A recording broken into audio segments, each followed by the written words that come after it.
તો રાજકોટ જિલ્લા ધોરાજી માટી ખાસ કરીને મારડ ગામ વિસ્તારમાં પણ ભારે વરસાદથી ખેડૂતોને નુકસાની વેઠવાનો વારો આવ્યો છે। ખેડૂતો દાવો કરી રહ્યા છે મોટી મારડમાં 11 ઇંચ વરસાદ ખાબકતા ચીખલિયા રોડ પરનો ચેકડેમનો પાળો આખો તૂટી પડ્યો છે।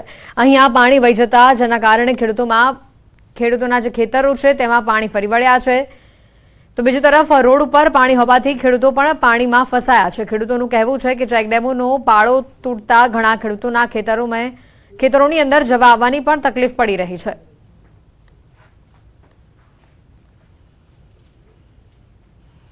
રાજકોટ જિલ્લામાં જે રીતે મેઘરાજાએ તોફાની બેટિંગ કરી તેને લઈને વાત કરીએ ધોરાજી તાલુકાના મોટીમારની વાત કરીએ મોટીમાર પાસે આવેલ ચીખલિયા રોડ પાસે જે ચેક ડેમ છે તે ચેક ડેમ છે તેનો પાળો તૂટી ગયો હતો। સીધા દ્રશ્યો જોઈ શકો છો કેવી રીતે અત્યારે 400 થી 500 ખેડૂત છે તે પોતે જવા માટેનો રસ્તો હતો તે બંધ થવામાં આવ્યો હતો। બીજી તરફ વાત કે 11 ઇંચ જેવો વરસાદ પડ્યો તેને લઈને ખેડૂતને પરેશાનીનો સામનો કરવો પડે છે। આ પુલ છે તે પુલના સીધા દ્રશ્યો આપી શકો છો કે પારો કેવી રીતે તૂટ્યો તે સંગ્રહ કરવાનો પાણી હોય તે પાણી છે તે પાણી વહી જાય છે। તે ચેક ડેમનું પાણી છે જે ઉનાળા પિયત માટે ખેડૂતને કામ ના લાગે તેને લઈને અત્યારે ખેડૂત અત્યારે મુશ્કેલીમાં પડી ગયો છે। બીજા વાત કરીએ કે ખેડૂતના અંદરમાં જે રીતે માલધારીઓ હતા અને જે વરસાદ 11 ઇંચ થયો તેને લઈને તે ખેડૂતો બી ફસાયા હતા અને રસ્તો બી બ્લોક થયો હતો। ખેડૂતોની માંગ છે કે તાત્કાલિક ધોરણે આ પુલ છે પુલ રિપેર કરવામાં। આપણી સાથે અહીંના ખેડૂત છે તેની જોડે વાત કરશું કેવો વરસાદ હતો અને કેવી પરેશાની। 2 કલાકમાં 11 ઇંચ વરસાદ પડ્યો છે। આ રસ્તો અમારા ખેડૂતનો ધોવાઈ ગયો છે।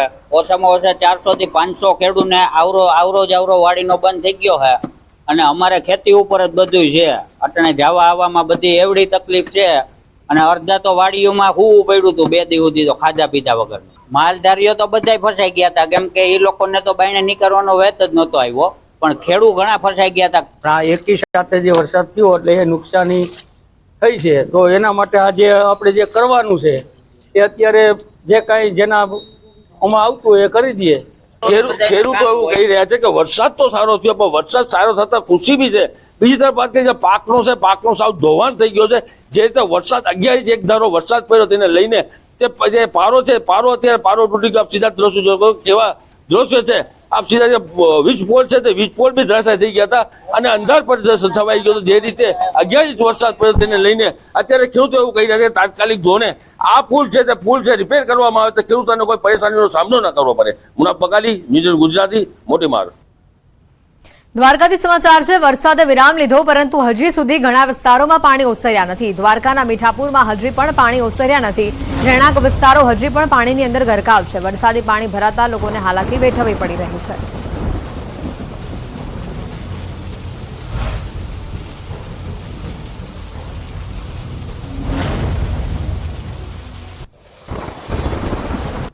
દ્વારકાના કલ્યાણપુર પંથકમાં ફરી મેઘરાજાની પધરામણી થઈ। કલ્યાણપુર તાલુકાના જામગઢડા ગામે મેઘરાજાની તોફાની બેટિંગ જોવા મળી। જામગઢડા સહિતના ગ્રામ્ય વિસ્તારોમાં મેઘરાજાની તોફાની બેટિંગથી ખેડૂતોમાં ચિંતા જોવા મળી। મેઘરાજા સતત વરસી રહ્યા હોવાથી મગફળી સહિતના પાકો માટે હવે વધુ વરસાદ આફત બની શકે છે।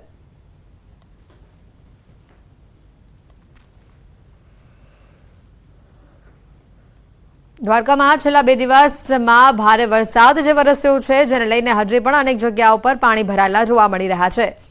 ત્યારે કલેક્ટર દ્વારા પ્રતિક્રિયા આપવામાં આવી છે। આજે પૂનમને લઈને દર્શનાર્થીઓનો ધસારો પણ છે।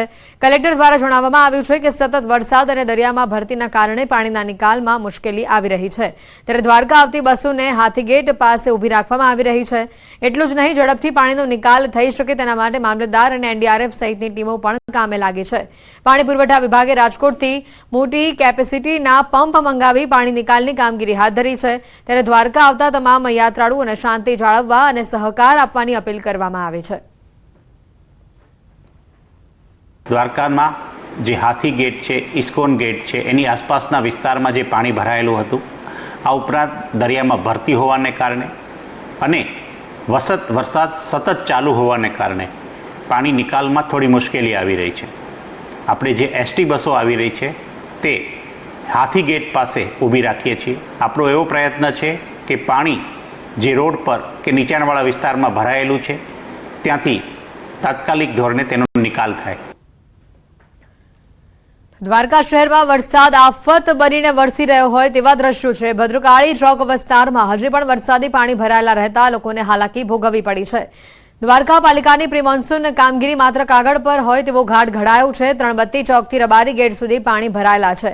અનેક restaurant, hotel, ATM, bank, travel ઓફિસો સહિત અનેક દુકાનો પણ પાણીમાં ગરકાવ છે।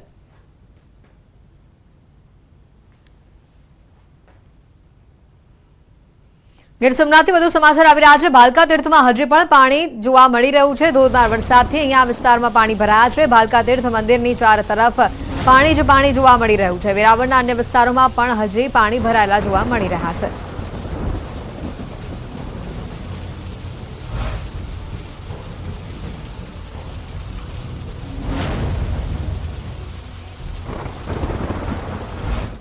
સોમનાથ મહાદેવ પર શ્રાવણ પૂર્વે મેઘરાજાનો મહાઅભિષેક સામે આવ્યો। છેલ્લા 3 દિવસથી મેઘરાજા વિસ્તારમાં અવિરત વરસી રહ્યા છે। સોમનાથ મહાદેવનો જળાભિષેકના દ્રશ્યો સોમનાથમાં શિકાર, વર્ષા અને સમુદ્રનો ઘૂઘવાટ જોવા મળી રહ્યો છે। યાત્રીઓ પણ અભિભૂત આ નજારો જોઈને થઈ રહ્યા છે।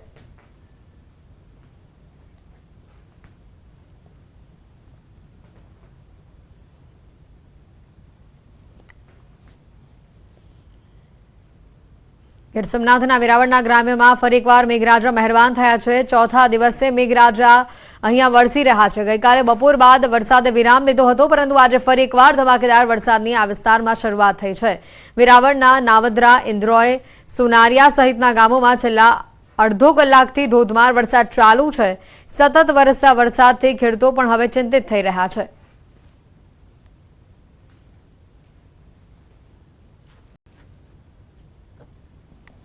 ગીર સોમનાથના હિરણ 2 ડેમમાં પાણીના પ્રવાહમાં ઘટાડો કરાયો છે। પહેલા 4 દરવાજા 0.60 મીટર અને 3 દરવાજા 0.15 મીટર ખુલ્યા હતા, તેમાં ઘટાડો કરી તમામ દરવાજા 0.15 મીટર કરાયા છે। ગીર જંગલના ઉપરવાસમાં વરસાદે વિરામ લીધો છે, ત્યારે પાણીની આવકમાં ઘટાડો થતા ડેમમાંથી પાણીનો પ્રવાહ ઓછો કરાયો। હાલ ગીર જંગલ સહિત સમગ્ર જિલ્લામાં મેઘરાજાએ વિરામ લીધો છે।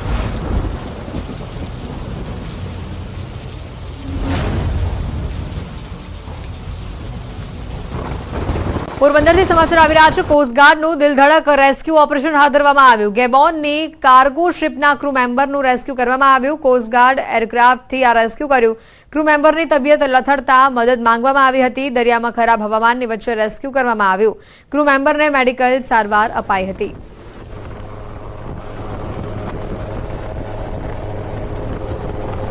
દરિયામાં ખરાબ હવામાનની વચ્ચે આ દિલધડક રેસ્ક્યુનો નજારો સામે આવ્યો। ક્રૂ મેમ્બરની તબિયત લથડતા તેઓએ મદદ માંગી હતી અને જેના પગલે કોસ્ટગાર્ડનું આ દિલધડક રેસ્ક્યુ ઓપરેશન સામે આવ્યું। સમાચારોમાં હાલ રોકાઈશું એક બ્રેક માટે।